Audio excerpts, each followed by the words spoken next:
Hi friends, అందరికీ నమస్తే. శ్రీమద్ భగవద్గీత ఈ జ్ఞాన యజ్ఞానికి ప్రతి ఒక్క మాస్టర్స్ కి స్వాగతం. ఈ రోజు మనకి మళ్ళీ గీతా ప్రభావతి గారు మనకి ఈ జ్ఞానాన్ని అందించడానికి వచ్చారు. ఎంతటి భాగ్యం మనకి. ముందుగా మన గురువు గారు ఏంటంటే బ్రహ్మర్షి పితామహ పత్రిజీ గారికి, స్వర్ణమాల పత్రి అమ్మకి ఇంత అద్భుతమైన జ్ఞానాన్ని అందించిన ఆ శ్రీకృష్ణ పరమాత్ముడికి హృదయపూర్వకంగా పాదాభివందనాలు తెలియజేసుకుంటూ, అలాగే మన గురువు గారికి కూడా ఇంత అద్భుతమైన ధ్యానాన్ని అందించినందుకు ఆయనకు కూడా అనంత కోటి పాదాభివందనాలు తెలియజేసుకుంటూ ఈ రోజు సెషన్ ని మనం స్టార్ట్ చేసుకుందాం. మనకి మళ్ళీ ఈ రోజు గీతా ప్రభావతి గారు వచ్చారు.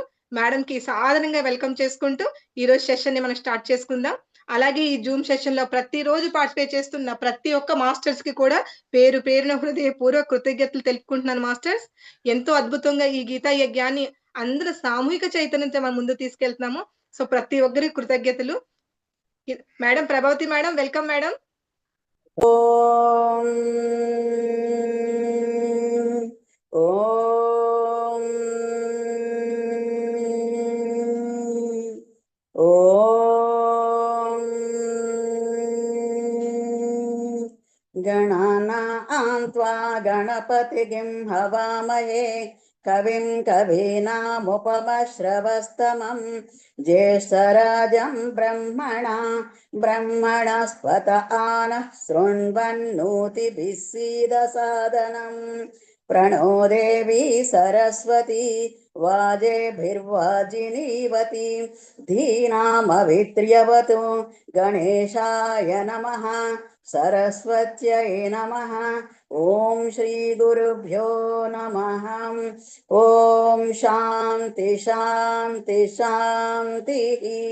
हरिः ओम तत्सत्। ओम साईश्वराय विद्महे सत्यदेवाय धीमहि तन्नः सर्वः प्रचोदयात्। ओम भद्रीश्वराय विद्महे ज्ञानदेवाय धीमहि तन्नः सर्वः प्रचोदयात्। ओम शांति शांति शांतिः। वसुदेवसुतं देवं कंसचाणूरमर्दनं देवकी परमानन्दं कृष्णं वन्दे जगद्गुरुं श्रीकृष्णौ वन्दे जगद्गुरुं श्रीकृष्णौ वन्दे जगद्गुरुं। అద్భుతమైన ధ్యానాలు ఇచ్చిన మన గురువు గారిని సుభాష్ పత్రి గారికి, స్వర్ణమాలకి అనేకమైన నమస్కారాలతో మన గ్రూప్కి వచ్చి సాధారణంగా వారి యొక్క చైతన్యాన్ని మనకు ప్రసాదించవలసిందిగా కోరుతున్నాను. అలాగే మహాతార్ బాబాజీ వారిని, సప్త మహర్షులని అందరినీ మన గ్రూప్కి వచ్చి వారి యొక్క ఆశీర్వాదాన్ని మనకు ప్రసాదించవలసిందిగా కోరుకుంటున్నాం. చివరిగా జగద్గురువైన శ్రీకృష్ణ పరమాత్ముల వారిని, అర్జునుల వారిని సాధారణంగా మన గ్రూప్కు ఆహ్వానించి వారే ఈ గీతామృతాన్ని ఇక్కడ బోధించి చక్కగా ఆచరించే శక్తి, అనుభవించే శక్తి, ఆనందించే శక్తిని ప్రసాదించవలసిందిగా ఆ కృష్ణ పరమాత్ముల వారిని మనసా వాచ కర్మణ కోరుకుంటున్నానండి. ఈ గ్రూప్ లో మరి నిర్వాహకుడికి మరొక్కసారి నా ప్రణామాలండి. చక్కగా మళ్ళీ మరొక్కసారి నన్ను పిలిచినందుకు, నాకు ఈ అవకాశం ఇచ్చినందుకు మీకు అందరికీ, నిర్వాహకుడికి, హేమ గారికి, సుధీర్ గారికి, ఇంకెవరైతే ఉన్నారో వాళ్ళందరికీ నా ధన్యవాదాలండి. తర్వాత ఈ గ్రూప్ లో ఉన్న సభ్యులందరికీ అనేకమైన నమస్కారాలండి. మనం ఈరోజు భగవద్గీత జ్ఞానానికి వెళదామండి. మొన్న 11వ చాప్టర్ వరకు చెప్పుకున్నామండి.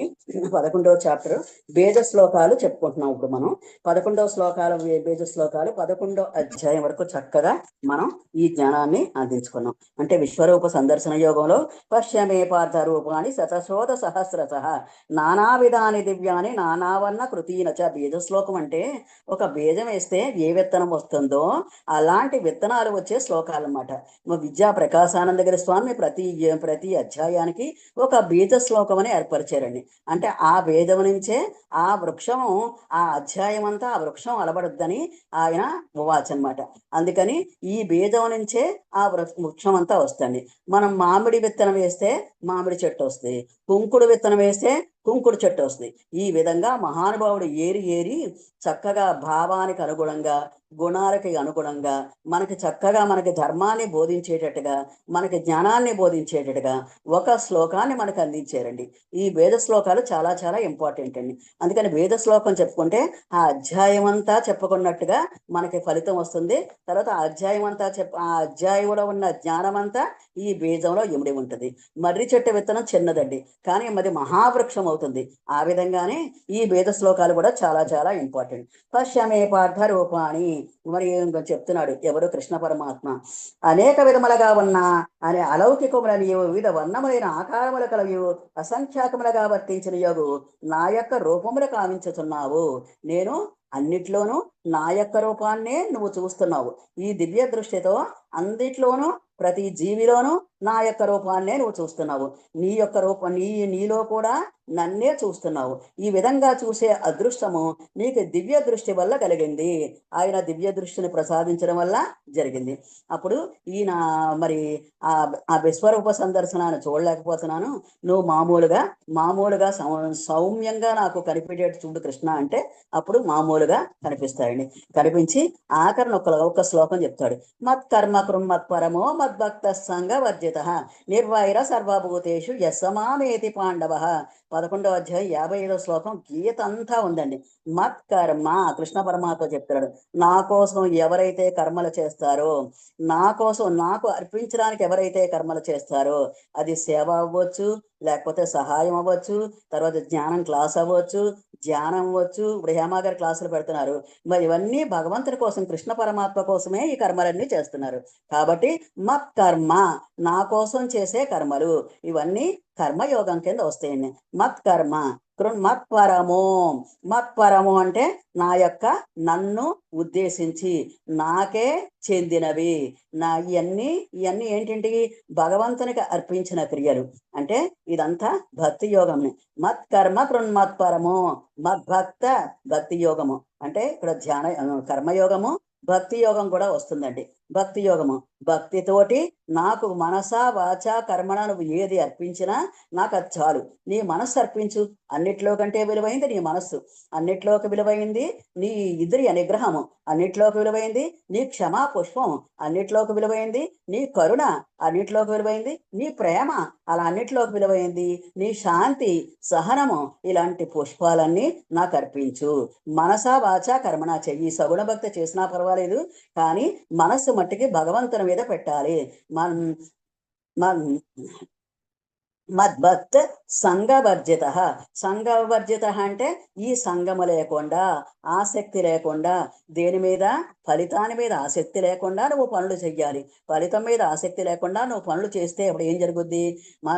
మత్కర్మ కృన్మత్పరమో మద్భక్త సంఘవర్జిత నిర్వైర సర్వభూతేషు. దేని మీద వైరం ఉండకూడదు నీకు.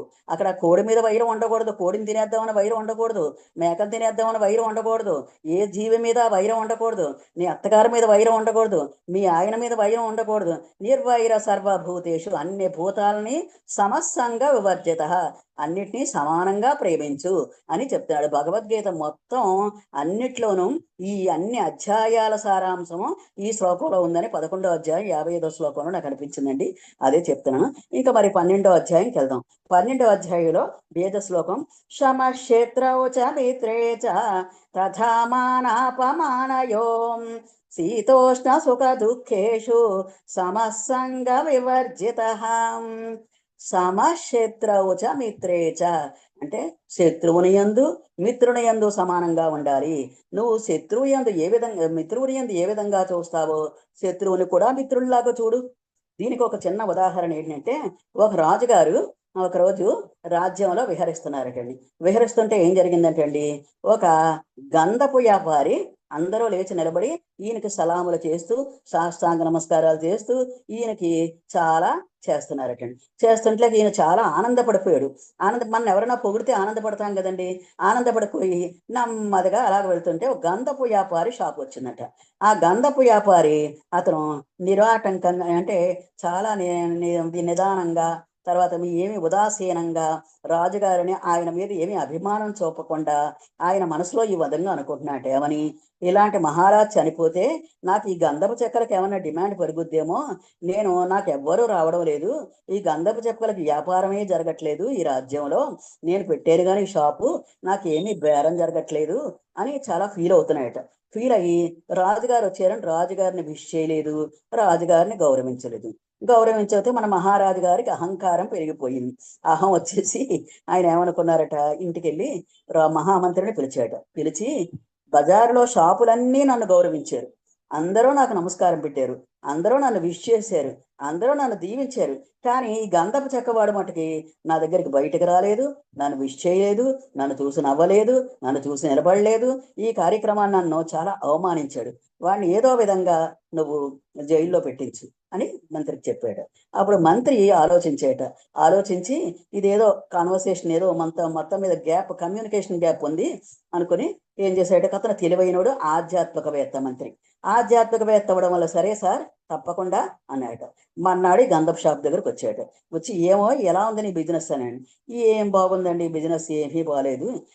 ఎవరైనా రాజుగారు కానీ ఎవరైనా పెద్దవాళ్ళు చనిపోతే ఈ గంధపు చెక్కలకు ఏమైనా డిమాండ్ ఉంటుందేమో, మరి మామూలు వాళ్ళు ఎవ్వరూ గంధపు చెక్కలు కొనట్లేదు, అసలు చాలా బాధగా ఉంది, అసలు బిజినెస్సే జరగట్లేదు అన్నాడు. అనగానే మంత్రి గారికి అర్థమైంది. అయితే వీళ్ళలో ఉన్న వైబ్రేషన్ అక్కడ కూడా వచ్చింది అనుకుని ఇక్కడ ఏమనుకున్నాడు వీడు, ఇక్కడ గంధపు చెక్క యజమాని మహారాజును శత్రువులా చూశాడు. శత్రువులా చూడటంలో మహారాజు కూడా ఈయన్ని శత్రువులాగా చూశాడనమాట. మనం అనుకుంటాం కానండి, మన ఆలోచనలండి విత్తనాలండి. ఈ ప్రపంచంలో మనకి ఈ విశ్వంలో విత్తనాలు నాటేమండి. విత్తనాలు నాటితే అవి మహావృక్షాలు అవుతాయండి. అది ఇప్పుడే అవ్వచ్చు, వెంటనే అవ్వచ్చు, లేకపోతే కొంతకాలం పోయాకన్నా అవ్వచ్చు. అది దాన్ని బట్టి, కాలాన్ని బట్టి, దానికి ఉన్న పరిస్థితిని బట్టి, దానికి ఉన్న ఉధృతి బట్టి ఉంటాయండి. కాబట్టి అది వెంటనే ఇక్కడ ఏం జరిగిందంటే మహావృక్షమైంది మహారాజు మైండ్లో. అతను వెంటనే ఆహా ఇది అనుకుని మంత్రి అనుకుని సరే ఒక గంధపు చెక్క మంచిది నువ్వు ప్యాక్ చెయ్యి అని డబ్బులు ఇచ్చేటట.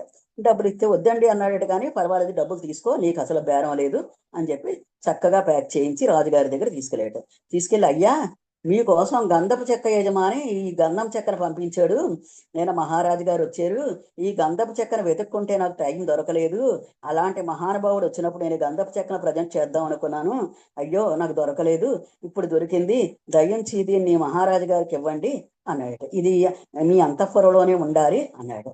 వెంటనే మహారాజు గారికి మనసులో ఒక చిన్న గిల్ట్ వచ్చింది. ఏమని, అయ్యో నిన్న వాళ్ళని జైల్లో పెట్టేద్దాం అనుకున్నాను, ఇవాళ ఏంటి ఇలా జరిగింది అనుకున్నాడట. అనుకుని వెంటనే ఏం చేసాయట, గంధపు చెక్కన ప్యాకింగ్ ఇత్తలోకి గొమ్మ వాసన వచ్చేస్తుందట.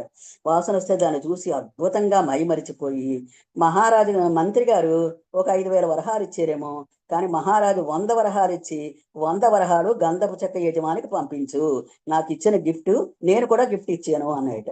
అప్పుడు వెంటనే మంత్రి పట్టుకెళ్ళి అతనికి ఇచ్చాడు. ఇవ్వగానే ఆయన ఏమన్నాడు తెలుసా అండి, గంధపు చెక్క యజమాని, ఇలాంటి మహారాజులు 100 ఏళ్ళు బ్రతకాలి, 100 ఏళ్ళు చల్లగా ఉండాలి, ఇలాంటి మహారాజులు ఉంటేనే ఈ రాజ్యం అభివృద్ధిలోకి వస్తుంది.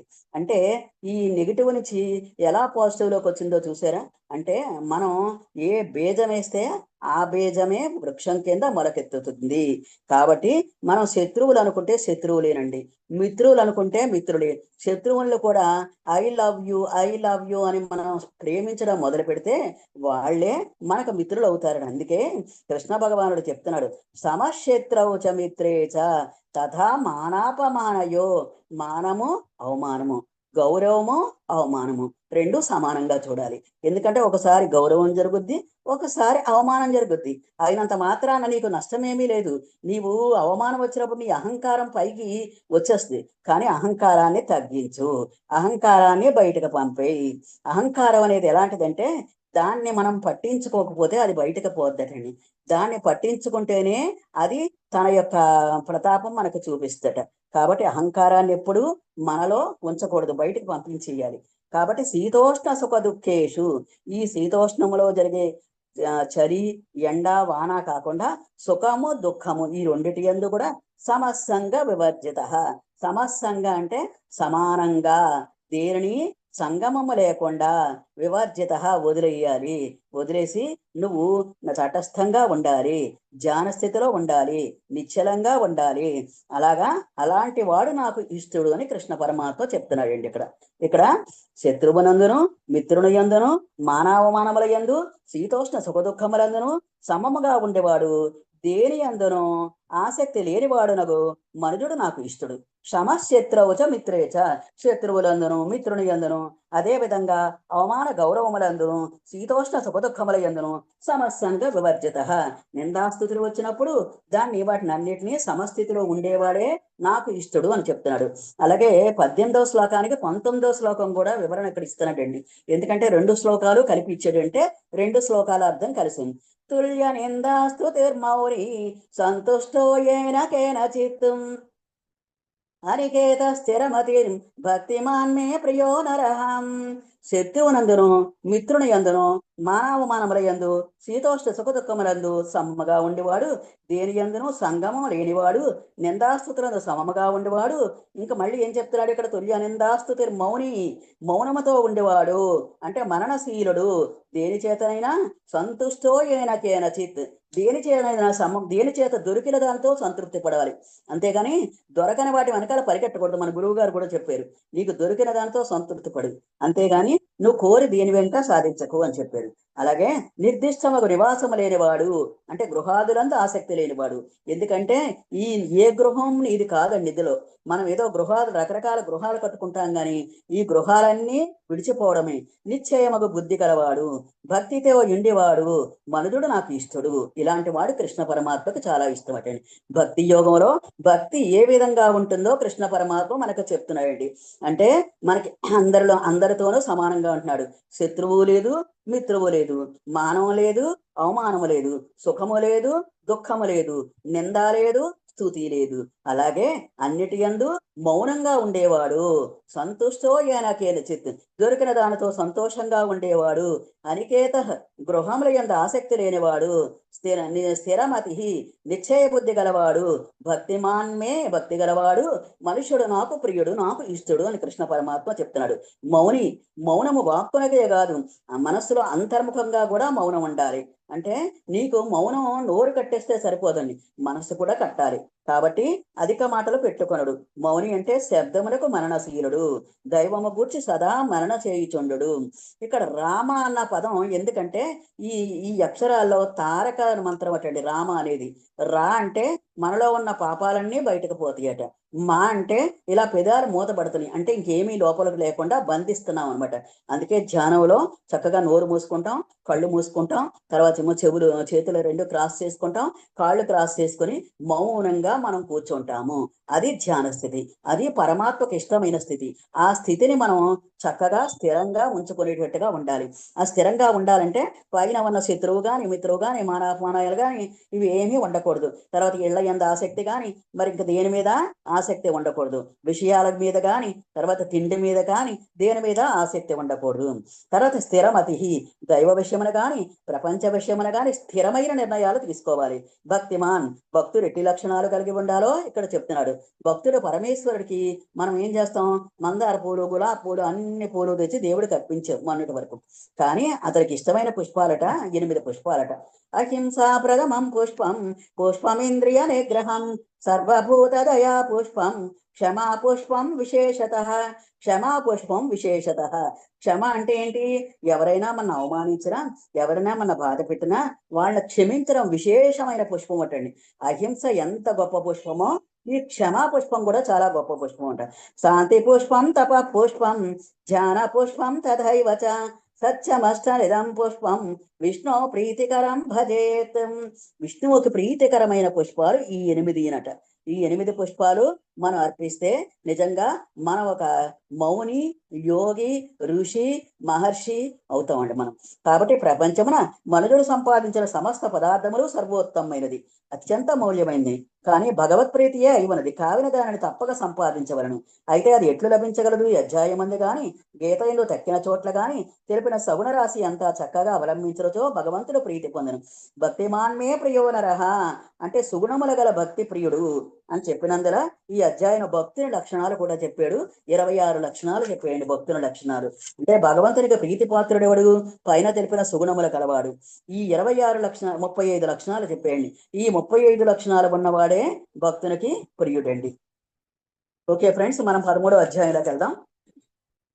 13వ అధ్యాయంలో చాలా మంచి శ్లోకం అండి ఇది. క్షేత్రజ్ఞ విభాగ యోగము. క్షేత్రజ్ఞ విభాగములో మనకి కృష్ణ భగవానుడు శరీరాన్ని ఆత్మని విడదీశాడు. క్షేత్రము అంటే శరీరము, మరి ఆత్మ అంటే క్షేత్రజ్ఞుడు. క్షేత్రజ్ఞుడు శాశ్వతుడు, క్షేత్రము శాశ్వతము కాదు. అయినా సరే మరి క్షేత్రజ్ఞుడికి క్షేత్రం ఉంటేనే ఆయన యొక్క ధ్యానం గాని ఇవన్నీ చేయడానికి, అతని అనుభవాలకి అన్నిటికీ ఇది క్షేత్రము ఖచ్చితంగా అవసరము. క్షేత్రము శుభ్రంగా ఉంటేనే అతను ధ్యానమైన ఏదైనా చేయగలడు. కాబట్టి భూమిలో ఒక విత్తనం నాటాలంటే భూమిని 10 సార్లు దున్నాలి. దున్ని చక్కగా కలుపు మొక్కలు ఏరి దానికి నీరు పెట్టి దానికి మంచి ఎరువులేసి అప్పుడు విత్తనాలు జల్లితే చక్కగా వృద్ధి పొందుతాయి, వృక్షాలు వస్తాయి. వృక్షాలు వస్తే అప్పుడు మనం దాన్ని హాయిగా అందరూ భుజించడానికి కూడా అవకాశం ఉంటుంది. ఇక్కడ ప్రకృతిం పురుషం చైవ విద్యనాది ఉపావసి వికారాంచ గుణాంచైవ విద్య ప్రకృతి సంభవాన్. ముందు 1వ శ్లోకం చాలా మంచి శ్లోకం అండి. ఇందులో ఈ క్షేత్రజ్ఞ విభాగంలో 2వ శ్లోకం, ఇదం శరీరం కౌంతేయ క్షేత్రమిచ్చ విధీయతే ఏతజ్జో వేత్తి తం ప్రాహు క్షేత్రజ్ఞ ఇది తద్విదః. భగవానుడు చెప్తున్నాడు ఏమని, క్షేత్రం అనగా పొలము. సస్యం అభివృద్ధి పొందుటకు ఫలించుటకు భూమి ఎంత ఆధారభూతమో అలాగే మన ధ్యానం అభివృద్ధి పొందడానికి మన శరీరం కూడా అలాగే అభివృద్ధి పొందడానికి, మోక్ష ఫలమును వసడానికి ఈ శరీరము ఆధారభూతం అండి. ఎందుకంటే శరీరం లేకపోతే మనం మోక్షం అనేది చెయ్యలేము, మోక్షం అనేది సాధించలేము. కాబట్టి మరి ధ్యానం చేయడానికైనా, మనం సజ్జన సాంగత్యం చేయడానికైనా, స్వాధ్యాయనం చేయడానికైనా, సేవ చేయడానికైనా శరీరం అవసరము. ఆ శరీరాన్ని చక్కగా పెట్టుకోవడమే ఈ క్షేత్రము, సుక్షేత్రము. జడమైన శరీరమును చైతన్యవంతమైన ఒక శక్తి కూడా ఉందట. ఈ చైతన్యం అనేది శరీరంలో కూడా ఉందంట. ప్రజ్ఞారూపముగా వస్తువునే క్షేత్రజ్ఞుడు అందరు. క్షేత్రముకు శరీరమును తెలుసుకున్న వాడు క్షేత్రజ్ఞుడు, అతడే ప్రత్యేగాత్మ. కాబట్టి ఈ ప్రజ్ఞయే దానిని తెలుసుకున్నదగని. పొలమును చూచువాడు పొలము కంటే వేరుగా ఉండును. ఇప్పుడు పొలము చూస్తాడండి, ఆడు కౌలుదారుడు ఎక్కడుంటాడు, వేరేగా ఉంటాడు. పొలం నాదే పొలం అని అక్కడే ఉంటాడండి, అక్కడ ఉండటండి, ఇంటికి వెళ్ళిపోతాడు వాడు. అలాగే ఈ శరీరాన్ని ఉపాధిని చూసేవాడు క్షేత్రజ్ఞుడు శరీరము కంటే వేరుగా ఉంటాడు. ఈ శరీరముతో కలిసి ఉండడు, ఈ శరీరము కంటే వేరుగా సాక్షిగా చూస్తాడు. కాబట్టి ప్రత్యేగాత్మ దేహమనందనను దేహ సాక్షి అయి జాగ్రత్త స్వప్న సుషుప్తుల యందు మేల్కొనియండి అంతయు వీక్షించుతున్నది. జాగ్రత్తావస్థలో, స్వప్నావస్థలో, సుషుప్తావస్థలో కూడా మేల్కొని ఉండి అంతయు వీక్షించుతున్నది. ఈ ఆత్మలోనే సబ్ కాన్షియస్ మైండ్ కూడా ఉంటుందని మన రీసెంట్ గా సైంటిస్టులు కూడా చెప్తున్నారండి. రామ్దాస్ సేత్ మాస్టర్స్ కూడా సబ్ కాన్షియస్ మైండ్ కూడా ఆత్మలో అంతర్భాగము. సబ్ కాన్షియస్ మైండ్ మేము ఈ మధ్య పాశుపతాస్త్రం బుక్ చదువుతున్నాం, అందులో చదువుతుంటే చాలా బాగా ఉంది. అదే బ్రహ్మ పదార్థము, అదే మూల పదార్థము. ఈ సబ్ కాన్షియస్ మైండ్ లో మన జన్మాంతర సంస్కారాలన్నీ మోసుకొస్తామటండి. మోసుకొస్తాం ఒక ఆత్మ ఏంటంటే ఆత్మలో ఇది ఆత్మ శాశ్వతం అనుకున్నాం కదా, ఆత్మతో పాటు ఈ సబ్ కాన్షియస్ మైండ్ కూడా ఇది అలాగా మన అనేక జన్మలకి అది ట్రాన్స్ఫర్ అవుతూ ఉంటుంది అనమాట. ఆత్మతో పాటు అది కూడా ఉంటుందని. ఆత్మలో ఒక భాగము సబ్ కాన్షియస్ మైండ్. కాబట్టి ఈ సబ్ కాన్షియస్ మైండ్ లో మనం ఇవన్నీ ఉంటాయి. కాబట్టి మనం ఏ ఆలోచన అయినా సరే మంచి ఆలోచనలు చెయ్యాలి, మంచి విత్తనాలు వెయ్యాలి. యూనివర్స్ చేసేవి మంచి ఆలోచనలు, మంచి గుణాలతో కూడిని, మంచి సేవతో కూడిని విత్తనాలు వెయ్యాలి. కాబట్టి మనం ప్రపంచానికి ఇవ్వాలి కానీ ఇంపార్టెన్స్ ఎలాగంటే పద్మపత్రం ఇవాంబస అంటే తామరాకు మీద నీటి బొట్టలాగా ఇవ్వాలి కానీ మన ఆత్మకే ఎక్కువ ఇంపార్టెన్స్ ఇవ్వాలని. అందుకే శ్రేయాన్ స్వధర్మో విగుణ పరధర్మోత్మన పనుష్ఠితాత్ అని చెప్తున్నాడు. పరధర్మమును అనుసరించుట కంటే గుణము లేనిదైనా నీ స్వధర్మమే మేలు, నీ ఆత్మధర్మమే మేలు అని చెప్తున్నాడు. స్వధర్మే నిధనం శ్రేయ పరధర్మో భయాపక అంటే స్వధర్మంలో నువ్వు చనిపోయినా సరే నువ్వు పరధర్మం భయానకం, చాలా భయానకమైనది, దుఃఖదాయకమైనది. మళ్ళీ కర్మచక్రంలో బంధించబడతావు. కాబట్టి పరధర్మాన్ని అనుష్ఠించవద్దు అని కృష్ణ పరమాత్మ చెప్పాడు 4వ అధ్యాయంలో. కాబట్టి ఇప్పుడు ఈ శ్లోకానికి వెళ్దాం. 20వ శ్లోకం, ఇది బీజ శ్లోకం. ప్రకృతిం పురుషం చైవ విద్యనాది ఉభావసి వికారాంచ గుణాంచైవ విద్ధి ప్రకృతి సంభవాన్. ప్రకృతిం పురుషం చైవ విద్యనాది ఉభావసి.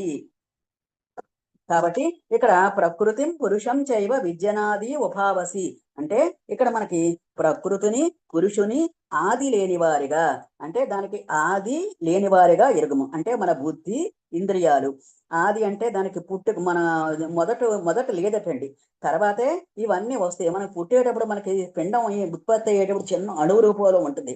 తర్వాత ఇంద్రియాలు కానీ, తర్వాత వచ్చి మనం పుట్టాక మనకు బుద్ధి, మనస్సు, ఇంద్రియాలు ఇవన్నీ కూడా మనకు నెమ్మదిగా పెరుగుతాయి. అలాగే విద్యనాది ఉభావసి పుట్టుక లేనివారుగా ఎరుంగము. వికారాంచ గుణాంచైవ సత్వరజస్తమో గుణముల నుంచి పుట్టిన వికారములుగా ఎరుగము. విద్య ప్రకృతి సంభవాన్ ప్రకృతి వలన గుణముల గణవానిగా తెలుసుకొనము. వీటికి ఏ గుణాలు ఉంటాయట? ప్రకృతి నుంచి వచ్చిన గుణాలు. ప్రకృతిలో మనకు 3 గుణాలు ఉన్నాయండి, సత్వగుణము, తమో గుణము, రజోగుణము. ఈ 3 గుణాల సముదాయంతో ఈ గుణాలన్నీ వస్తాయట. అంటే ప్రకృతిని పురుషుని ఉభయులకు ఆది లేని వానిగా ఎరుంగము. మనోబుద్ధీంద్రియాలకు వికారములు ప్రకృతి వలన కలిగిన వానిగా ఎరుంగము.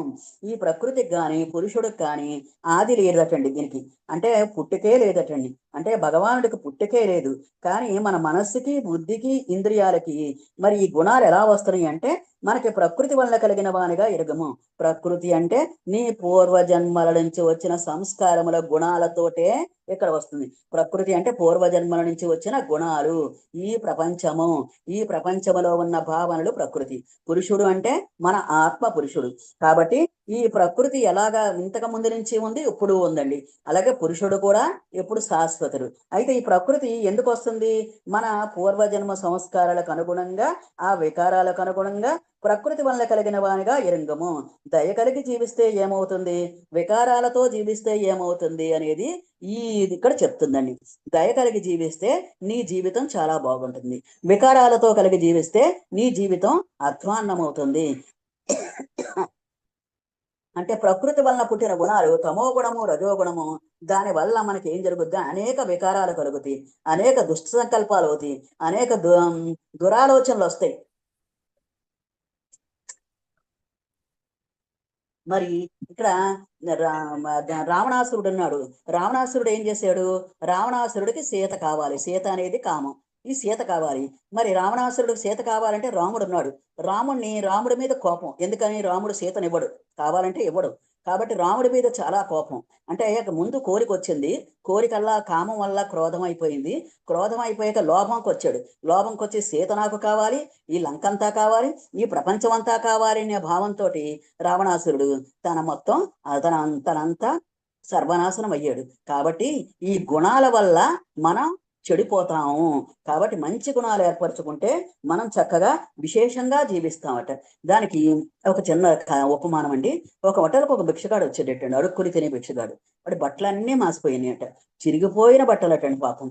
అది చాలా వికారంగా మరి మట్టి కొట్టిపోయి అతను ఎప్పటి నుంచో ఆహారం తిన్నవాళ్ళలాగా ఉన్నాయట. అయితే వాడికి అది చూసిన మేనేజర్కి చాలా కోపం వచ్చిందట. ఇంత ఖరీదైన హోటల్కి వీడు ఎలా వచ్చాడు ఈ భిక్షగాడు అనుకుని తిరస్కార భావంతో చూసాడట. చూస్తే వాడు ఏం పట్టించుకోకుండా ఆ భిక్షగాడు దర్జాగా వచ్చి కుర్చీలో కూర్చున్నాడు. కూర్చున్నాక మరి సర్వర్ ఒక అమ్మాయిటండి, చక్కగా మంచి అమ్మాయిట. ఆ మంచి అమ్మాయి వచ్చి నవ్వుతూ అందరినీ ఎలా అడిగిందో, మీకు ఏం కావాలి సార్ అని అడిగిందండి. అడిగితే అతను ఒక దోశ, ఒక కాఫీ అని చెప్పాడట. సరే అని ఆ దోశ నవ్వుతూ దయగా తెచ్చి ఆ దోశ ఇచ్చి దోశ ఇచ్చిందంట. దోశ ఇచ్చి కాఫీ కూడా ఇచ్చిందండి. ఇస్తే ఈ లోపల మేనేజర్కి తెలిసి ఆవిడ పిలిచి, నీకు బుద్ధి ఉందా లేదా? ఆడేమన్నా బిల్లు కడతాడనుకుంటున్నావా? అలాంటి వాడికి నువ్వు నవ్వుతూ గౌరవంగా ఆహ్వానిస్తున్నావు. ఇలాగా వాడు ఏమన్నా నీ తాత, నీ పెత్తాత, నీ చింతాత? ఆడికెందుకు నువ్వు అంత నవ్వుతూ నువ్వు ఆహ్వానిస్తున్నావు అని నేనట. ఆడు బిల్లు కట్టకపోతే నీ జీతంలో కట్ చేస్తాను జాగ్రత్త అంట. అంట్లోకి ఆవిడ అమ్మాయి నవ్వుతూ, సార్ మనం ఎవరొచ్చినా సరే, కస్టమర్స్ ఎవరొచ్చినా సరే నవ్వుతూ పలకరించమని మాకు ట్రైనింగ్ లో ఇచ్చారండి. నవ్వుతూనే మనం చెయ్యాలి కదా. వాడు ఎలాంటి వాడైనా, ఏ బట్టలు వేసుకున్నా, ఎలాంటివి వేసుకున్నా నవ్వుతూ ఒకేలాగా ఆహ్వానించమని మనకు చెప్పారు కదండి అని అంట. అంట్లోకి నువ్వు నోర్మై, నేను చెప్పినట్లు చెయ్యాలి, అలాంటి వాళ్ళని రానివ్వకు, ఇలాగా అని చెప్పాట. అని అన్నంట. మళ్ళీని ఆడు బిల్లు కట్టకపోతే నువ్వు ఈ జీతంలో కట్ చేస్తానండి. సరే సార్ పోనీలండి, ఈ రకంగానే నేను అన్నదానం చేసిన భాగ్యం కలుగుద్దేమో నాకు అని ఒక నమస్కారం పెట్టేసి వెళ్ళిపోయిందట. వెళ్ళిపోయి ఆ తమ్మును ఆ ముసలాయన దగ్గరికి వెళ్ళి, సార్ ఇంకేమన్నా కావాలా అని అడిగింది. అంటే ఇంకేం వద్దమ్మా అన్నట. అతను చెయ్యి కడుక్కొని నిజంగానే బిల్లు కట్టకుండా వెళ్ళిపోయాట. బిల్లు కట్టకుండా వెళ్ళిపోతే అప్పుడు ఈ హోటల్ మేనేజర్ ఏం చేసాయట, గబగబా ఈ అమ్మాయి దగ్గరకు వచ్చి చెడామడా తిట్టేసాయట. తిట్టి, ఇలాంటి వాళ్ళందరినీ పోషించావంటే ఊరుకో, నీకు ఊస్తింగాడు ఇచ్చేస్తాను, అలాగే ఇలాగని దెబ్బలాడితే ఇంకా అమ్మాయి కళ్ళంటా నీళ్లు కొంచెం కొట్టుకుని బయటకు వచ్చిందంట. బయటకు వచ్చి ఆ ముసలాయిందన్న ప్లేట్ తీద్దామని ప్లేట్ తీస్తుంటే కింద ఒక కాగితం ముక్క ఉందంట. ఏమని, నేను ఈ హోటల్ ప్రొప్రైటర్ని, ఈ వేషంలో వచ్చి నేను టెస్ట్ చేశాను, నా హోటల్లో మరి కొంచెం దయ, కరుణ, జాలి అనేది ఏమన్నా ఉన్నాయేమో, మానవత్వం అన్నది ఉందేమో అని టెస్ట్ చేశాను. టెస్ట్ చేస్తే కర్కోటకుడైన మేనేజర్ దగ్గర ఎక్కడ కనిపించట్లేదు. అతను ఇంకా మరి చాలా దారుణంగా ప్రవర్తిస్తున్నాడు, దయ లేకుండా ప్రవర్తిస్తున్నాడు, కర్కోటంగా ప్రవర్తిస్తున్నాడు. నీ మీద కూడా చాలా తిట్టడం అది నేను చూశాను. కాబట్టి ఈ మేనేజర్ని డిస్మిస్ చేస్తున్నాను, నువ్వే ఆ మేనేజర్వి, హోటల్ని జాగ్రత్తగా మెయింటైన్ చెయ్యి అని చెప్పాడట. చెప్పి మర్నాడు వచ్చి ఆయన్ని డిస్మిస్ చేశాడు, ఈ అమ్మాయిని మేనేజర్ గా చేశాడు. ఈ అమ్మాయి మంచి గుణాల వల్ల ఈ అమ్మాయి మేనేజర్ అయింది, వాడు దుర్గుణాల వల్ల అతను డిస్మిస్ అయ్యాడు. అంటే ఈ విధంగా మనం మానవత్వం అనేది చూపించాలి, దయ, కరుణ అది చూపించాలి. అలాగే ఒక యోగి ఒక అతను వచ్చాడు, అయ్యా నాకు లక్ష్మీ సౌభాగ్యం కావాలి, లక్ష్మీ కటాక్షం కావాలి, ఎలాగానంట. అయితే ఓ పని చేయి, లక్ష్మీ కటాక్షం అంటే ఏంటనుకున్నావు, నవ్వుతూ ఆనందంగా ఉండడం లక్ష్మీదేవి కటాక్షం, నీ పిల్లలు ఆనందంగా ఉండడం లక్ష్మీదేవి కటాక్షం, నీ మనసులో శాంతి కలగడం లక్ష్మీదేవి కటాక్షం, నువ్వు ఆనందంగా ఉండడం లక్ష్మీదేవి కటాక్షం, ఇవన్నీ లక్ష్మీదేవి కటాక్షం కాదా, నీకు ఆనందం కలగడం లక్ష్మీదేవి కటాక్షం కాదా అంటే, లేదండి నిజమేనండి అన్నాడు. 3 రోజులు ఉండనట. మొదటి రోజు మహాలక్ష్మి చ విద్మహే తన్నో ప్రచోదయాత్ అని ఆ శ్లోకం చెప్పించి అందరికీ కృతజ్ఞతలు చెప్పాడు. భూమికి, సూర్యుడికి, ఆహారానికి, అందరికీ కృతజ్ఞతలు చెప్పించి ఇవాళ నీకు అయిపోయింది, ఇప్పుడు నీకు ఎలా ఉందన్నట. నాకు సుఖంగా ఉందండి, ఇవన్నీ చెప్పడం వల్ల, నాకు మనస్ఫూర్తిగా చెప్పడం వల్ల చాలా సుఖంగా ఉందండి అన్నాడు. సరే, రెండవ రోజు ఏం చెప్పాయట, మరి నువ్వు ప్రాణాయామం చెయ్యాలి, ఈ ప్రాణం మనం సవ్యంగా ఇలా చెయ్యకపోతే ఏం జరుగుద్ది అంటే గందరగోళంగా ఉంటది, ఈ గందరగోళంగా ఉన్న నీ లోపల ఉన్న సృష్టి బయట, నీ దృష్టి బయట కూడా సృష్టి గందరగోళంగా ఉన్నట్టుది, నీలో పరమశాంతిగా ఉంటే బయట కూడా శాంతిగా ఉన్నట్టు కనపడుద్ది, నీ దృష్టే బయట నీ సృష్టి, కాబట్టి నువ్వు ముందు ప్రాణాయామం చెయ్యనంట. సరే అని ప్రాణాయామం చేయించాక ఎలా ఉంది అనండి, శాంతిగా ఉందండి, లోపల ఎంత హాయిగా ఉందో, ఇంతకు ముందున్న గందరగోళం అంతా పోయిందండి, నాకు ఏదో లక్ష్మీ సౌభాగ్యం కావాలి, ధనలక్ష్మి డబ్బులు కావాలి అని వెంపర్లాడిపోయాను, ఆ ధనలక్ష్మి ఏదో నాలో ఉన్నట్టే అనిపించింది నాకు సార్ అని అంటే. ఓకే సరే అని అంటే, సరే అని 3వ రోజు ఏం చేయమంటారని అంటే, ఈ రెండు చేశాక నువ్వు ఎవరికైనా సహాయం చెయ్యి అని అంటే. సరే అని ఆ రోజు చక్కగా వంట చేసేయట, క్యారేజ్ పట్టుకుని అలా రోడ్డు మీద వెళ్తుంటే ఒక నిరుపేద, ఒక అమ్మాయి, ఒక పెద్ద ఆవిడ పాపం అడుక్కు తిండా కూర్చుని ఉందంట, ఎన్నో రోజుల నుంచి ఆహారం లేనట్టుగా. అప్పుడు ఈయన క్యారేజ్ ఇచ్చి ఆవిడకి ఆకేసి వడ్డిస్తే ఇంకెంత ఆనందపడిపోయి ఈయనకు అనేక దీవెనలు ఇచ్చి చక్కగా చాలా సంతోషంగా భోంచేసిందంట. ఆ సంతోషాన్ని చూస్తే ఈయన మనసులో కూడా ఎంతో ఆనందం కలిగిందంట, ఈ ఆత్మ కూడా ఎంతో ఆనందపడిందంట. నేను ఒక మంచి పని చేశాను, ఇన్నాళ్ళకి నేను ఎవరికైనా ఇవ్వగలిగే కెపాసిటీ ఇచ్చాను, ఎవరికైనా ఇవ్వగలిగే కెపాసిటీ, శక్తి నాకు వచ్చింది, అదే లక్ష్మీదేవి, ఇంకంతకంటే ఏమీ కాదు. ఆ లక్ష్మీదేవిని నేను ఆహ్వానించాను, నా మనసులో ఆహ్వానించాను. అలాగే నా మనసులో హాయిగా ముందు సుఖం అందరికీ కృతజ్ఞతలు చెప్పడం వల్ల నేను సుఖపడ్డాను. తర్వాత నా ప్రాణాయామం చేయడం వల్ల నాలో గందరగోళం పోయి పరమశాంతిగా ఉన్నాను. 3వది, ఇతరులకు సేవ చేయడం వల్ల నేను చాలా ఆనందపడ్డాను. మన గురువు గారు అందుకే ఆ సేవ అనేది చాలా ముఖ్యమని చెప్పారు. ఆ సేవ ప్రేమ ఉంటే గాని చెయ్యలేమండి, మనలో ప్రేమ అనే భావం ఉంటే గాని చేయలేము. ప్రేమ అనేదే భగవంతుడు. కాబట్టి ఇక్కడ మనకి 13వ చాప్టర్ అయిపోయిందండి. ఇంకా 14వ చాప్టర్కి వెళ్దాం. 14వ చాప్టర్లో 27వ శ్లోకం. మరి 14వ చాప్టర్ మనకి గుణత్రయ విభాగ యోగము. 14వ చాప్టర్ ఏంటి, గుణత్రయ విభాగ యోగము. 3 రకాల గుణాలు ఉన్నాయి. ఆ గుణాల్లో మరి తమో గుణము, రజోగుణము, సత్వగుణము. వీటి గురించే ఈ 14వ అధ్యాయం అంతా మనకి వివరించబడింది. అంటే తమో గుణం వల్ల ఎటువంటి గుణాలు వస్తాయి, రజోగుణం వల్ల ఎటువంటి గుణాలు వస్తాయి, సత్వగుణం వల్ల ఎటువంటి గుణాలు వస్తాయి అని ఇక్కడ మనకు చెప్తున్నాడు. అంటే ఈ మంచి సత్వగుణం వల్ల మరి బ్రహ్మ పదార్థమే మనకి, బ్రహ్మస్వరూపమే మనకు కనిపిస్తుందండి. మన ఇంట్లో, మన ఒంట్లో, మన కుటుంబంలో, మన పరిసరాల్లో ఆ బ్రహ్మస్వరూపాన్నే కనిపిస్తుందండి. మరి తమో గుణం వల్ల ఏం జరిగిందంటే మన మనస్సు చాలా ఆందోళనగా, ఇంకా విపరీతంగా ఉంది. రజోగుణం వల్ల అహంకారం పెరిగిపోయి మనం అనేక రకాలుగా అహంకారంగా ప్రవర్తిస్తామట. కాబట్టి ఈ సత్వగుణం వస్తే మనకి ఏం జరుగుద్ది చూడండి. బ్రహ్మణో హి ప్రతిష్టాహం అమృతస్య వ్యయస్య చ శాశ్వతస్య చ ధర్మస్య సుఖస్థైకాంతికాస్య చ. ఎలానగా అమృతస్య వయస్య చ అంటే నిర్వికారమును, నాశరహితమగు నిర్వికారమగు శాశ్వతస్య చ ధర్మస్య శాశ్వత ధర్మరూపమును, సుఖస్థైకాంతికస్య నిరతిశయమగు ఆనంద స్వరూపుడును అయి ఉన్నాను. బ్రహ్మణోహి ప్రతిష్టావహం అది బ్రహ్మస్వరూపమును నేనే అయి ఉన్నాను అని కృష్ణ పరమాత్మ చెప్తున్నాడండి. అంటే సత్వగుణము, నిర్గుణత్వములోను ఈ బ్రహ్మస్వరూపాన్ని నేనే అయి ఉన్నాను. ఈ బ్రహ్మస్వరూపానికి మనకి ఇక్కడ ఏం జరుగుతుందంటే బ్రహ్మస్వరూపానికి కూడా ఉపనిషత్తుల్లో 4 వాక్యాలు చెప్పారండి. ఉపనిషత్తుల్లో మనకి 4 వాక్యాలు చెప్పి మనకి చాలా చక్కగా ఉపనిషత్తులు కూడా బోధించారు. మనకి ఉపనిషత్తులు ఏం చెప్తున్నాయి? మన ఉనికిని మనకు బోధిస్తున్నాయండి. మన ఉనికిని మనకి వేదాలు మన ఉనికినే మనకు బోధిస్తున్నాయండి. ఉపనిషత్తులు గాని, వేదాలు గాని. ఋగ్వేదంలో ప్రజ్ఞానం బ్రహ్మ అని చెప్పాడండి. ప్రజ్ఞానం బ్రహ్మ అంటే ఏ సృష్టి అయితే ప్రపంచం అంతా వ్యాపించి ఉందో, సమస్త జీవరాశికి మనుగడ సాగిస్తుందో అదే ప్రజ్ఞానము. ఆ ప్రజ్ఞానమే బ్రహ్మ. అంటే ఏ సృష్టి అయితే, ఏ సృష్టి అంటే ప్రపంచాన్ని అంతా నడిపిస్తుందండి? పరమాత్మ, మన పూర్ణాత్మ అంతా వ్యాపించి ఉందో, సమస్త జీవరాశిని మనుగడతో నడిపిస్తుందో తనే నడిపిస్తుంది. నా రోజులో నీరు పోయిడా అంటారు. అంటే ఎక్కడున్నా సరే ఆహారాన్ని అందించే బాధ్యత కూడా ఆ సృష్టిదే. అదే ఆ ప్రజ్ఞానమే బ్రహ్మ. మరి ఇంకా రెండోది యజుర్వేదంలో అహం బ్రహ్మాస్మి అన్నాడు. అహం బ్రహ్మాస్మి అంటే నేనే అంతా, నేనే అంతా బ్రహ్మాన్ని.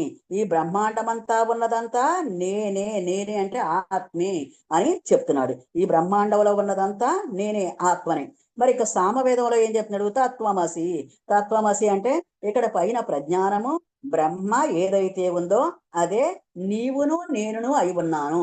తత్వం అసి. అసి నీవు కూడా అదే అయి ఉన్నావు. తత్వం ఈ జ్ఞానమే నీవు కూడా అయి ఉన్నావు. నీవు నేను ఒక్కటే అని చెప్పబడిదే ఇక్కడ ఈ తత్వమసి. ఇంకా అధర్వణ వేదంలో అయమాత్మ బ్రహ్మ.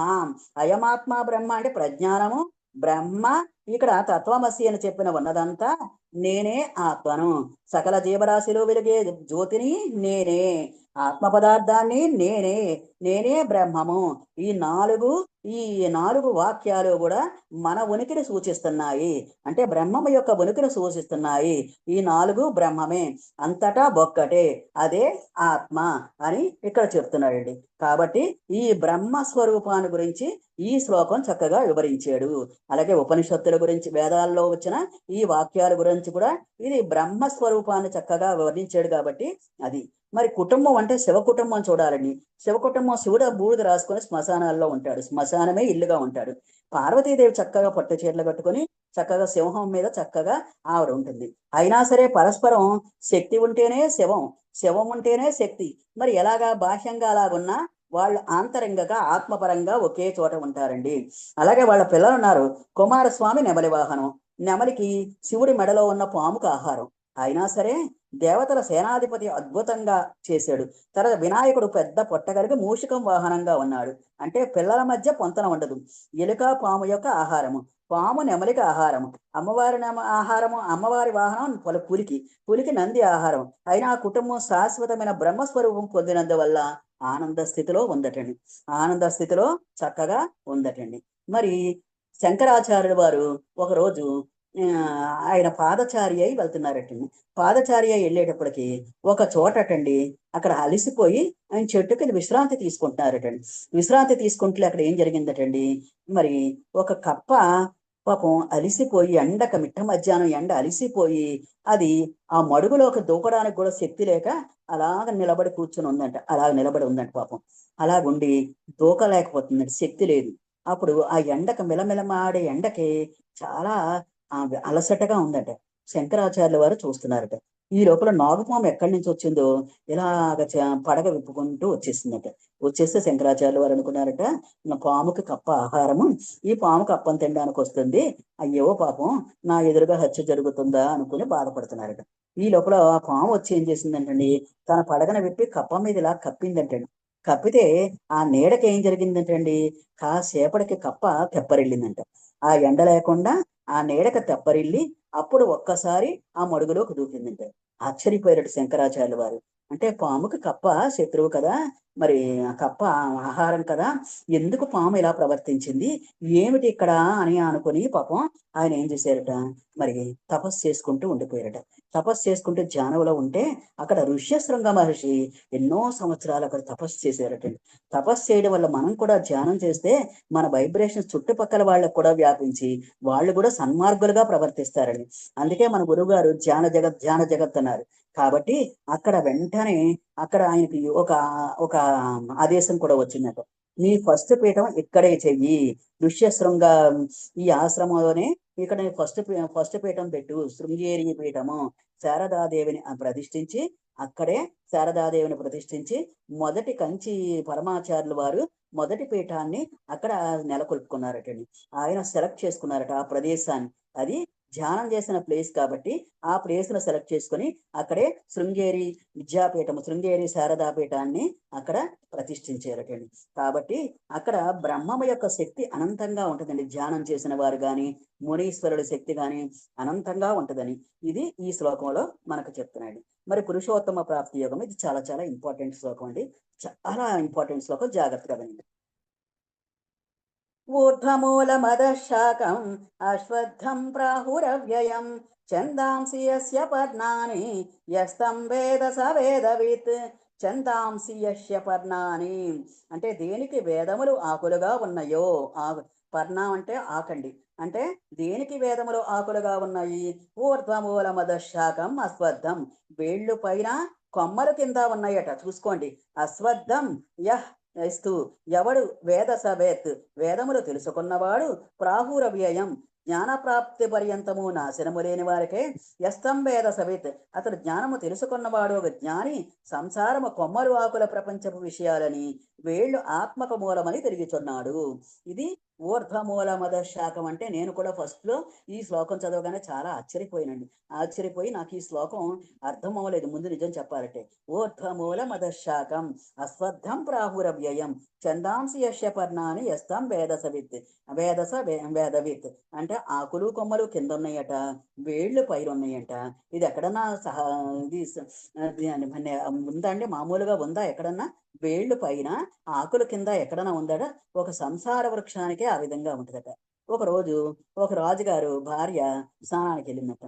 స్నానానికి వెళ్తే ఆవిడది హారం తీసి, హారం అంటే కాకి ఎత్తుకుపోయిందట. ఎత్తుకుపోయి ఒక చోట ఒక చెట్టు కొమ్మకి వేలాడదీస్తుందట. వేలాడదీస్తే ఆయన ఎంతో మందిని పిలిపించారట. పిలిపించి మంచి గిఫ్ట్ ఇస్తాను, మా ఆవిడ మా ఆవిడ హారం కావాలి, హారం వస్తే మంచి గిఫ్ట్ ఇస్తాను. ప్రతి వాళ్ళు వెతికారట, ఎక్కడ దొరకలేదట. ఈ దొంగకు దొరకగానే ఆనందపడిపోయాట. పైది నీళ్ళల్లో మంచినీళ్ళు తాగుతుంటే పైనుంచి ఈ నీడ కనిపిస్తుంది. నీడ కనిపిస్తే ఇందులోనే ఉందేమో ఈ హారం అని మడుగు లోపలికి దూరేటట్టు కానీ ఎక్కడ హారం కనిపించలేదట. హారం కనిపించకపోతేలకి ఒక సాధువు గారు వచ్చారట. ఆ విధంగా సాధువు గారు వచ్చి ఏంటి వెతుకుతున్నావు అని అంట. ఆ సాధువు కూడా ఏమన్నా వారేమో ఈ హారం దొరికితే అందుకని సాధువుకి చాలాసేపు చెప్పలేదు. అప్పుడు సాధువు అన్నాయంట, నేను ఈ నిరంతరం సన్యాసిని, నేను తపస్సు చేసుకునే సన్యాసిని, నాకు ఒక పైసా కూడా వద్దు, ఏంటో చెప్పు అని అంట. చెప్పు అంటే అప్పుడు అయ్యా మంచి బంగారపు హారం కనిపిస్తుందండి, అదేమో వెతికితే దొరకట్లేదు, నేను మడుగంతా వెతికాను ఎక్కడా దొరకలేదు అన్నాడట. అయితే సరే మరి అని ఏం చేసేట, ఒక్కసారి ఇలా కళ్ళు పైకెత్తాడట. కళ్ళు పైకెత్తులోకి ఏం జరిగిందంటే అక్కడ ఆ హారం చెట్టు కొమ్మకు వేలాడుతుందంట. చెట్టు కొమ్మకు వేలాడుతుంటే అప్పుడు చెప్పాడట, ఆ చెట్టు కొమ్మకు వేలాడింది చూడు అని. వెంటనే చెట్టుకు ఎక్కి ఆ వేలాడింది హారం తీసాక అమ్మయ్య ఈ హారం దొరికింది, ఈ హారం అమ్ముకుంటే నాకు బోల్డ్ డబ్బులు అంటే మన గురువు గారు ఊరుకుంటారా? ఇక్కడ కూర్చోబెట్టి ఆయనకి ప్రవచనాలు చెప్పారట. ప్రవచనాలు చెప్పి అది రాజుకి ఇప్పించి దానికి చెప్పాడు. అప్పుడు చెప్పాడు, ఈ సంసారం అనే వృక్షానికి ఈ ఆకులు కొమ్మలు ముందు కిందే కనిపిస్తాయి. ఈ కింద వాటితోటే మనం సంతృప్తి పడతామటండి. ఈ కింద ఆకులు కొమ్మలు పళ్ళు వీటితోటే సంతృప్తి పడతాం గాని ఈ వేళ్ల దగ్గరికి మనం వెళ్ళమటండి. వేళ్ల దగ్గరికి వెళ్తే అక్కడ నిజమైన ఆత్మ ఉందటండి, నిజమైన గని ఉందంట. ఆ గని దగ్గరికి మనం వెళ్ళమటండి. వెళ్ళకుండా ఈ పైన ఈ ప్రపంచంలో దొరికే ఈ కొమ్మలు ఆకులు ఈ బంగారము ఈ సంపదలు ఈ ఇళ్ళు వీటి కోసమే మురిసిపోయి మన జీవితకాలం అంతా వీటి చుట్టూనే తిరుగుతామట. కాబట్టి ఈ సంసార వృక్షం ఎలా ఉంటదటండి, ఈ సంసారం అనే వృక్షం భూమిలో వేళ్ళు ఉండవటండి, వేళ్ళు పైన ఉంటాయట. కృష్ణ పరమాత్మ ఏం చేస్తున్నాడు, వేళ్ళు పైన పెడుతున్నాడు.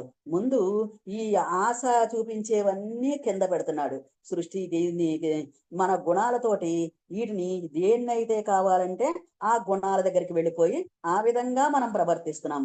మనకి తమో గుణం అంటే తమో గుణంగా మనం ప్రవర్తిస్తాము, రజోగుణం అంటే రజోగుణంగా ప్రవర్తిస్తున్నాము. తర్వాత ఈ గుణాల ప్రవృత్తి ప్రకారము మనం ఆ విధంగా ఈ కొమ్మలు ఆకులు పళ్ళు వీటితోటే సంతృప్తి పడి మన జీవితాన్ని దీంతోటే సాగిస్తున్నాం. కానీ ఈ వేళ్ల దగ్గర మహా గని ఉంది, ఇక్కడికి వెళదాము అన్న ఆలోచన ఒక్కళ్ళకి ఉండదట. అది ఎప్పుడో 100 మందిలో మనుష్యాణం సహస్రేషు 1000 మందిలో ఒక్కడ మాత్రమే ఆ వేరు దగ్గరికి వెళ్ళేవాడట. అలాంటి వాడే అతను భగవంతుణ్ణి శోధించగలడు, ఆ భగవత్ తత్వాన్ని శోధించగలడు, నీ ఆత్మతత్వాన్ని గ్రహించగలడు అని ఈ ఊర్ధ్వమూల మదశాకం అశ్వత్థం ప్రాహురవ్యయం చందాంసి యశ్య పర్ణాన్ని యస్తం వేద సవిత్. మనం అనుకుంటామట మన పిల్లలకు మన మీద ఎంత ప్రేమో, బోల్డ్ డబ్బు గడించేమో, ఈ డబ్బంతా చక్కగా పిల్లలకి వెళ్తుంది, పిల్లలకి వెళ్ళి మనం చాలా చక్కగా వాళ్ళు ఎంజాయ్ చేస్తారు, నేనంటే చాలా ప్రేమ అనుకున్నాయట ఒక అతను. అనుకుని ఏం చేసాడట, అతను పెద్ద ఎన్నో అంతస్తులు మేడ కట్టాడట. మేడ కట్టాక అతను చనిపోయేటట్టండి. చనిపోతులోకి అతను చనిపోయేటప్పటికి ఏం జరిగిందంట, ఈ కొడుకున్నాయంట. కొడుకుండి అప్పుడు అతను చనిపోతాడని అనుకోలేదు. సడన్ గా కొడుకుకి ఒక గురువు గారు కనిపించారట.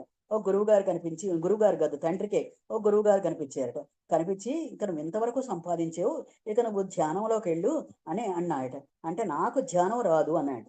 కనీసం ఒక అరగంట నిశ్శబ్దంగా కూర్చో అన్నాడు. నిశ్శబ్దంగా కూర్చో అంటే ఆ నిశ్శబ్దంగా కూర్చునేటప్పటికి ఈ లోపల కొడుకు వచ్చి, నాన్న అక్కడ షాపు తగులడిపోయింది అన్నాడు. అయ్య బాబోయ్, షాపు తగులడిపోయిందంట, నేనే ధ్యానంలో కూర్చుంటాను, నేను బయటకు పోతానని పోయేటట. మరి తర్వాత ఏం జరిగిందట, ఆ మనిషి చనిపోయేటట్టండి. చనిపోతులోకి కొడుకు అనుకున్నాయంట, నాకు ఆస్తి రాయలేదు, నాకు ఏమీ ఆస్తి రాయకుండా వీడు చనిపోయాడు, ఎక్కడ ఏ ఆస్తి ఉందో కూడా చెప్పలేదు మా నాన్న అనుకున్నాడు. కానీ తండ్రి మీద ప్రేమ ఏమాత్రం లేదు. ఆ గురువు గారు వస్తే గురువు గారికి కూడా అదే చెప్పాడు, మా నాన్న సడన్ గా చనిపోయాడు, ఎక్కడ ఏ ఆస్తులు ఉన్నాయో కూడా మాకు తెలియదు, గదిలో చనిపోయాడు, రాత్రి పడుకున్న వాళ్ళగే చనిపోయాడు అని చెప్పారట. సరే ఆ శవాన్ని తీసి శవం ఏర్పాట్లు చెయ్యండి అన్నారట. శవం ఏర్పాట్లు చెయ్యండి అంటే శవాన్ని తీసుకురావడానికి అతని భారీ కాయమట. ఆ భారీ కాయం గుమ్మంలో నుంచి రావట్లేదట. రాకపోతులకి మరి ఇటుపక్కకు కానీ అటుపక్కకు కానీ శవాన్ని మనం మడచకూడదట. ఆ శవాన్ని స్ట్రెయిట్ గానే తీసుకురావాలట. స్ట్రెయిట్ గా తీసుకురావాలంటే ఆ కొడుకు యొక్క ఫ్రెండ్స్ అంతా అన్నారట, ఏముందలే గుమ్మం కొట్టేసి కొంచెం గోడ కొట్టేస్తే మీ నాన్న శవం డైరెక్ట్ గా వచ్చేస్తలే అని అంట. అంట్లోకి అన్నాయంట, అసలే ఆస్తి రాయలేదు, ఎక్కడ ఏం పెట్టాడో తెలియదు, నాకు ఇదోటేటి, మళ్ళీ ఇంటిని నాశనం చేస్తే ఇంటిని నేను మళ్ళీ డబ్బులు పెట్టి కట్టుకోవాలి కదా, అదేం కుదరదు, అలా వద్దని అంట. అలా వద్దని ఈయనే ఒక సలహా చెప్పాడు. ఏమని, మరి మా నాన్న చేతులు కాళ్ళు ఇచ్చేస్తే అప్పుడు పార్ట్స్ కి చనిపోయాడు కదా, ఎలాగానో చేతులు కాళ్ళు ఇరిచేద్దాంట్లోకి ఆయనలో ఎక్కడో చిన్న స్పృహ ఉండగానే ఆయన వెంటనే లేచి, గురుదేవా ఇక నడవండి, నేను ఈ ప్రపంచంలో ఉండదలుచుకోలేదు, నేను ఆ వేళ్ల దగ్గర పరమాత్మన ఆత్మస్థానానికి వెళదాం అనుకుంటున్నాను, నన్ను తీసుకెళ్ళండి గురుదేవా అని ఆ గురుదేవుని కాళ్ళ మీద పడ్డాడట. అలాగా మనం ప్రపంచంలో ఈ బంధాలన్నీ ఇంతవరకేనండి, అంతవరకే గాని ఈ ఆస్తి మీద గాని ఈ బంధాలన్నీ కొంతవరకే గాని పూర్తిగా మన ప్రేమించిన వాళ్ళు తక్కువ. కాబట్టి ప్రపంచం కోసం మనం ఏమీ బాధపడాల్సిన అవసరం లేదు. పద్మపత్రం వివాంబస, పుట్టాం కాబట్టి మనం ఆ తామరాకు మీద నీటి బొట్టులాగే మన ప్రవర్తన ఉండాలి. ప్రవర్తన ఉండి చక్కగా మనం చక్కటి ఈ ధ్యానం గాని సజ్జన సాంగత్యం గాని స్వాధ్యాయం గాని మన గురువు గారు చెప్పిన సేవ గాని ఈ విధంగా మనం చక్కగా చెయ్యాలండి. కాబట్టి మనం ఈ విధంగా ఉంటేనే ఊర్ధ్వమూలం అధశాకం, ఆ ఊర్ధ్వమూలం అంటే వేళ్ళు పైన కింద కొమ్మల గల ఈ సంసార వృక్షాన్ని మనం తెలుసుకోగలము, ఆ వేళ్ల దగ్గరికి చేరగలము. అంతేగాని ఈ కింద కొమ్మలతోటి ఉండిపోలేమండి. అలాగే ఒక మహారాజు గారికి కూడా ఒక సైన్యాధిపతి మోసం చేసేయట. మోసం చేసి, బాబు వీడు ఈ వీడిని ఎలాగైనా చంపేయాలి అనుకున్నాయట. కొడుకుని అడ్డం పెట్టుకుని కొడుకుని నా వైపు తిప్పుకొని వీడిని చంపుదాం అనుకున్నాయట. ఈ లోపల వాడికి గుణాల వల్ల ఏం జరిగిందంటే వాడికి ఏదో రోగం వచ్చి చనిపోయాడు. మహారాజు ఒక రోజు వేటకెళ్ళాడు. వేటకెళ్తలోకి ఆయన మహారాజు ధర్మపరుడు, చక్కగా రాజ్యం పరిపాలిస్తున్నాడు. ఒకరోజు ఆ వేటకెళ్ళి ఒక్కడు అయిపోయి ఒక చెట్టు కింద కూర్చున్నాడు. సేద తీరుతుంటే ఒక కాగితం వచ్చిందంటే ఏమని, ఊర్ధ్వమూలమదశాకం అశ్వద్ధం ప్రాహురవ్యయం అనే శ్లోకం పై లైన్ వచ్చిందంట. పై లైన్ వచ్చేలోకి ఆశ్చర్యపోయి, ఏంటిది ఈ శ్లోకం ఇంతే ఉంది, దీని అర్థం ఏంటి, ఎవరు చెప్తారన్న చుట్టుపక్కలంతా తిరిగాడు. ఒక మునీశ్వరుడు కొద్ది దూరంలో ఉంటే ఆ మునీశ్వరుడి దగ్గరికి వెళ్ళి కొంచెం మంచినీళ్ళు తాగి అప్పుడు చెప్పాడు, నువ్వు సంసారంలో పడి ఉన్నావు, ఈ పైన వేళ్లతోటి కొమ్మలతోటి పువ్వులతోటి ఉన్న వాటితోటే సంతృప్తి పడుతున్నావు, నీ రాజ్యము నీ ప్రజలు ఇవన్నీ. కానీ సేనాధిపతి లాంటి వాళ్ళు నిన్ను చంపడానికి కానీ, నీ కొడుకు లాంటి వాళ్ళు నిన్ను చంపడానికి కానీ వెనకడుగు వెయ్యరు. కాబట్టి నువ్వు నీ ఆత్మ ఉన్నతి కోసం ఎందుకు వచ్చావు ఈ భూమి మీదకి, ఈ ఆత్మని నీ స్వస్వరూప సంధానం చేసుకోవడానికి, నీ ఆత్మస్థానాన్ని పదిలపరచుకోవడానికి, ఆత్మశక్తిని పెంచుకోవడానికి, ఆత్మజ్ఞానం పెంచుకోవడానికి వచ్చావు. కాబట్టి ఆ వేళ్ల దగ్గరికి నువ్వు వెళ్ళగలగాలి. ఆ వేళ్ల దగ్గరికి వెళ్ళాలంటే నువ్వు ధ్యానం చెయ్యాలి, సజ్జన సాంగత్యం చెయ్యాలి, స్వాధ్యాయనం చెయ్యాలి అని ఇవన్నీ చెప్పగానే అతనికి విరక్తి వచ్చి ఇంటికి వచ్చి కొడుకు పట్టాభిషేకం చేసి ఆయన చక్కగా వానప్రస్థం వెళ్ళిపోయి ధ్యానంలో మునిగేటట్టు. కాబట్టి పూర్వం గురువులు ఉన్నారు కాబట్టి ఆ విధంగా విన్నవించారండి. మనకి భగవద్గీత కృష్ణ పరమాత్మ ప్రతి అణువు చాలా చక్కగా చెప్తున్నాయండి. ఆ చక్కటి జ్ఞానం మనం నేర్చుకుంటే మనం ఇంకెక్కడికి వెళ్ళక్కర్లేదు, మనమే మునీశ్వరుడు. ఈ భగవద్గీతలో లేని ఆత్మజ్ఞానం ఇంకెక్కడా లేదండి.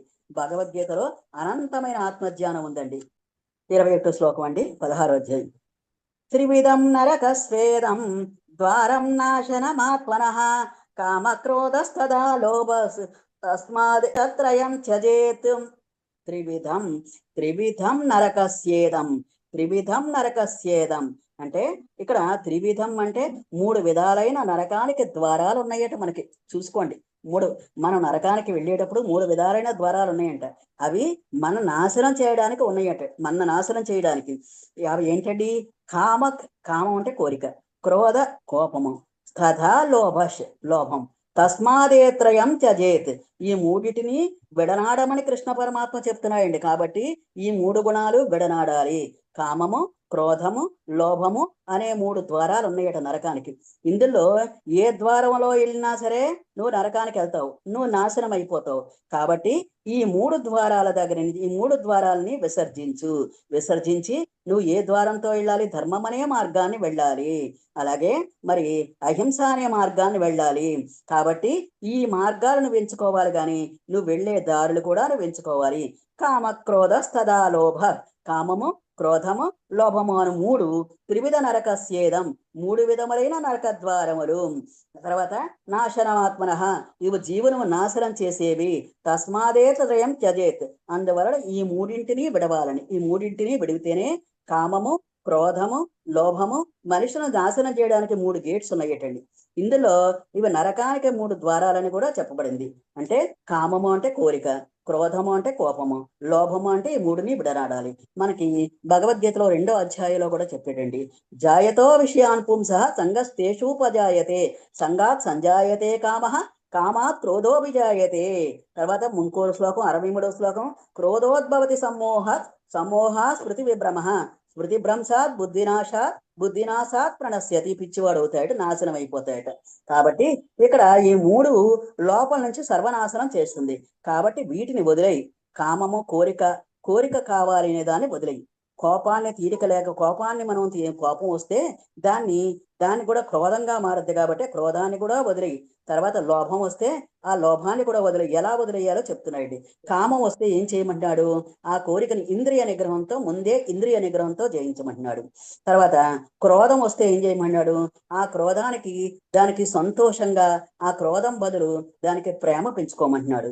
లోభం వస్తే ఏం చేయమంటున్నాడు? దానం చేయమంటున్నాడు.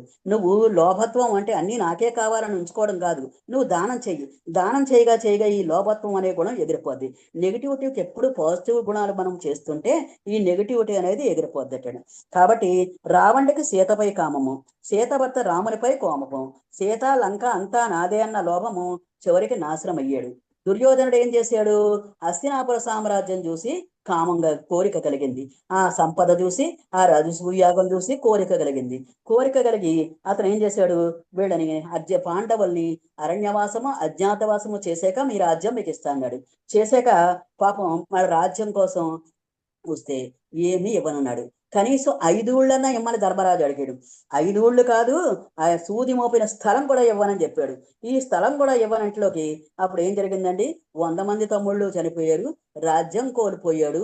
ఈ రాజ్యం అంతా మరి ధర్మరాజుకు వచ్చింది. కాబట్టి అక్కడ ఎవరున్నారండి? కృష్ణ పరమాత్మ ఉన్నాడు. ఆ కృష్ణ పరమాత్మ అంటే ధర్మానికి ప్రతినిధి. అతను ధర్మానికి ప్రతినిధి ఉన్నాడు. అర్జునుడు కర్మకి ప్రతాపానికి ప్రతినిధి ఉన్నాడు. వాళ్ళిద్దరూ ఉన్నప్పుడు అక్కడ విజయం లభించక ఏమవుద్దండి? ఎత్ర యోగీశ్వర కృష్ణో ఎత్ర పార్థో ధనుర్ధర ఎత్ర యోగీశ్వర, యోగీశ్వరులందరిలో ఉత్తమైన వాడు కృష్ణ పరమాత్మ. ఆ కృష్ణ పరమాత్మ పాండవుల వైపు ఉన్నాడు. ఎత్ర పార్థో ధనుర్ధర, ధనుర్ధారి అయి ఉన్నాడు. ఎత్ర పార్థో ధనుర్ధర తత్ర శ్రీ విజయో భూతిర్ధ్రువా నీతిర్మతిర్మమ. ఇది గ్యారంటీ కార్డు మనకి. అంటే అక్కడ భగవంతుడు ఎక్కడైతే ఉన్నాడో అక్కడట శ్రీ విజయము, సంపద, గౌరవము ఇవన్నీ కలుగుతాయి. తత్ర శ్రీ విజయో భూతిర్ధ్రువా నీతిర్మతిర్మమ.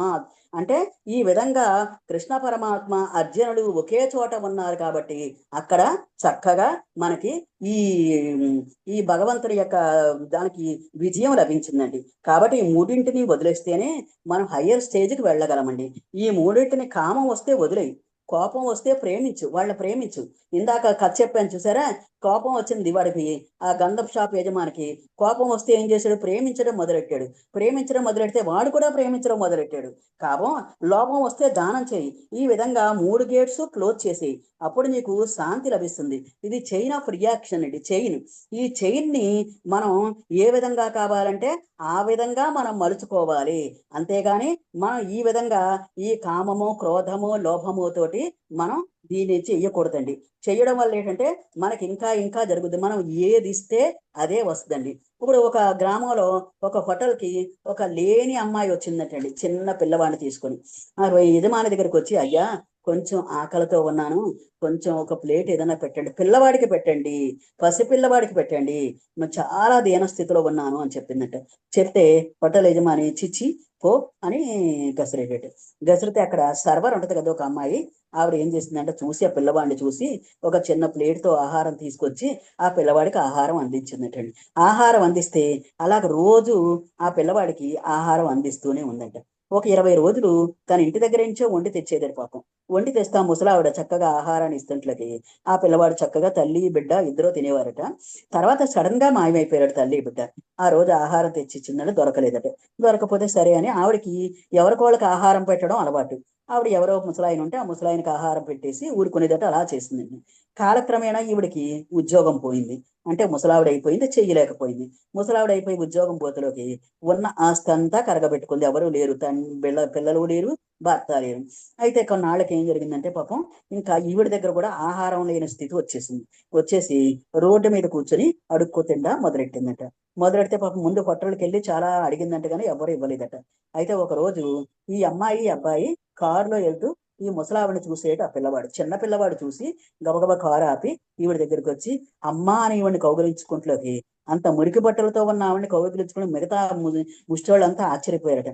ఆశ్చర్యపోయి అప్పుడు అడిగితే అప్పుడు చెప్పారట, ఇలాగా మమ్మల్ని ఒక ఒక అతను మమ్మల్ని తీసుకెళ్ళి అతని దగ్గర పనికి పెట్టుకుని అతని భార్య లేకపోతే ఈవిడ్ని పెళ్లి చేసుకుని నాకే ఆస్తి అంతా రాసిచ్చాడు. అమ్మా మేము చాలా ధనవంతులు అయ్యాం, నీ రుణం తీర్చుకునే అవకాశం మాకు వచ్చింది, రామ్మ అని తీసుకొచ్చి ఆవిడ్ని మనం ఏ కర్మ చేస్తే ఆ కర్మే మనకు వస్తుందండి. ప్రపంచంలో మనం ఏది ఇస్తే అదే వస్తుందండి. మనం బంగారం ఇస్తే బంగారం, ఆహారం ఇస్తే ఆహారం, నీళ్లు ఇస్తే నీళ్లు.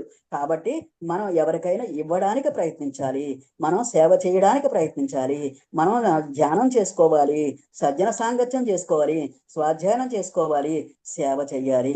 ఖచ్చితంగా మన గుణాలు మార్చుకోవాలి. మనం ముఖ్యంగా వీటికంటే ముఖ్యంగా మన గుణాలు మార్చుకోవాలి. నీ గుణాలు మార్చుకొని అబద్ధం ఆడకుండా సత్యం మాట్లాడుతూ అందరి మీద ప్రేమగా ఉంటూ ఎవరిని శత్రువు కాకుండా మిత్రుడు కాకుండా మానాపమానాలకు బాధపడకుండా సుఖదుఖాలకు బాధపడకుండా స్థిరత్వంగా ఉండడం నేర్చుకుంటే మనం చక్కటి స్థితిలోకి, మంచి స్థితిలోకి వెళ్తాము. కృష్ణ పరమాత్మ చెప్పినట్లు పాయింట్లన్నీ మనం ఆచరించడానికి ప్రయత్నిద్దాము. కొన్నన్నా ఆచరించి మన అనుభవంలోకి తెచ్చుకుంటే మన జీవితం ధన్యమవుతుంది, మన కుటుంబం ధన్యమవుతుంది, మన దేశం ధన్యమవుతుంది, ప్రపంచం ధన్యమవుతుంది, ధ్యాన జగత్ అవుతుంది. మన మనసు ప్రశాంతంగా ఉంటే ఈ భూమి కూడా ప్రశాంతంగా ఉంటుందండి. మన మనసు ప్రశాంతంగా ఉంటే కుటుంబం ప్రశాంతంగా ఉంటుంది, కుటుంబం ప్రశాంతంగా ఉంటే ఆ రాష్ట్రం ప్రశాంతంగా ఉంటుంది. అందుకే మన గురువు గారు ధ్యానం అనేది ఖచ్చితంగా ఉండాలి, కొత్త వాళ్ళకి ధ్యానం నేర్పాలి అని చెప్పారు. నిన్న హేమ గారు చెప్పారు, కొత్త వాళ్ళందరికీ ధ్యానం నేర్పిస్తున్నారు, చాలా మంచి పనులు చేస్తున్నారు. చాలా హ్యాపీ అనిపించింది నాకు. అలాంటి విషయాలు వినడంతో నాకు చెవులు తుప్పులన్నీ వదిలిపోతాయి. చాలా మంచి పని చేస్తున్నారమ్మా మీరు. Thank you very much. ఈ అవకాశం నాకు ఇచ్చినందుకు మీకు అనేక వేల ధన్యవాదాలు. రేపు మిగిలిన శ్లోకాలు చెప్పుకుందాం. తర్వాత భగవద్గీతలో మంచి మంచి పాయింట్స్ ఉంటే ఆ మిగిలినవి కూడా చెప్పుకుందాం అండి. Thank you very much. మీకు అందరికీ అనేక వేల ధన్యవాదాలండి. స్వస్తి ప్రజాభ్యః పరిపాలయంతాం న్యాయేన మార్గేణ మహీమహీషాః గోబ్రాహ్మణేభ్యः సోమస్తు నిత్యం. సమస్తలోకాః సుఖినో భవంతు, సమస్తలోకాః సుఖినో భవంతు, సమస్తలోకాః సుఖినో భవంతు. ఓం శాంతి శాంతి శాంతి. హరి ఓం తత్సత్. ఈ గ్రూప్ లో ఉన్న ఛానల్ అందరికీ అనేక నమస్కారాలండి. Thank you.